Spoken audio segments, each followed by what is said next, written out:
Here's another original English story for reading practice. The Clockmaker's Secret. Theme, mystery, friendship, and self-discovery. Chapter 1, The Strange Shop. In the heart of a busy town, hidden between a bakery and a bookstore, was a small shop called Tick and Tock, fine clocks and timepieces. Most people never noticed it. The windows were dusty, and the old wooden sign creaked in the wind. But inside, hundreds of clocks ticked in harmony. The shop belonged to an old man named Mr. Thistle. He had silver hair, sharp eyes, and a gentle smile. Children said he could fix any clock. Some whispered he could even stop time. 12-year-old Lila lived in the neighborhood. She often passed the shop on her way home from school but never dared to go inside, until one rainy afternoon when her umbrella broke, and she needed shelter. Chapter 2, The Invitation. The shop bell jingled softly as Lila stepped in. A warm, ticking sound surrounded her like music. "Ah," said Mr. Thistle from behind a counter, "a guest. Welcome to my little world." Lila smiled nervously. "Sorry, I just needed to get out of the rain." "No trouble at all," he replied. "Time welcomes everyone." She looked around in wonder. Grandfather clocks stood beside tiny wristwatches. Cuckoo clocks chirped gently. There was even a strange round clock with hands that moved backward. Mr. Thistle noticed her gaze. "That one's special. It's called the remembering clock." "What does it do?" she asked. "It shows you your most precious memory, if you truly want to see it." Chapter 3, The Remembering Clock. Lila returned the next day, and the next. Mr. Thistle taught her how clocks worked. She learned about gears, springs, and pendulums. The shop became her new favorite place. One evening, Mr. Thistle said, "Would you like to try the remembering clock?" Lila hesitated. Her father had passed away when she was 6. She didn't remember much of him.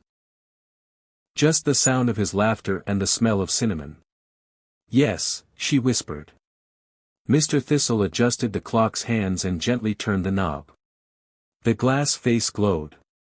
Lila saw herself as a small girl, sitting on her father's lap as he read her a story. He was laughing. She was happy. Tears filled her eyes, but she smiled. "Thank you," she said softly.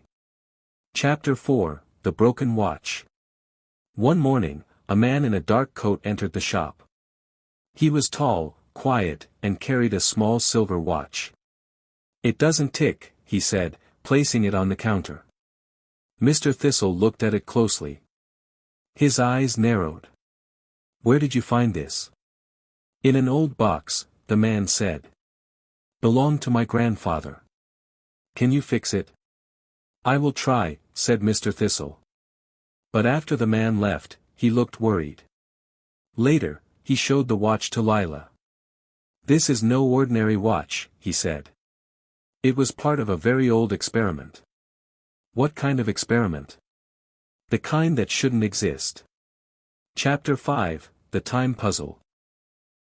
Over the next week, Mr. Thistle became quiet and serious. He worked on the silver watch day and night. One evening, he handed Lila a small notebook. "If anything happens to me," he said, "this will guide you." "What do you mean?" she asked, alarmed. "This watch is dangerous. If fixed incorrectly, it could disturb time itself." "Then don't fix it." "I must," he said. "But I need you to promise something. Be brave, no matter what happens." Lila nodded, though her heart was heavy. Chapter 6, The Disappearance. The next morning, Lila came to the shop, and found it empty. All the clocks had stopped. Mr. Thistle was gone. The only thing left was the silver watch, ticking quietly on the counter. Lila opened the notebook. Inside were drawings of clocks, maps, and one strange sentence. "The key is where time stands still." She knew she had to find him. Chapter 7, The Race Against Time. Lila followed the clues in the notebook. One drawing showed the town's old clock tower. It had stopped working years ago. She climbed the tower's winding stairs, heart pounding.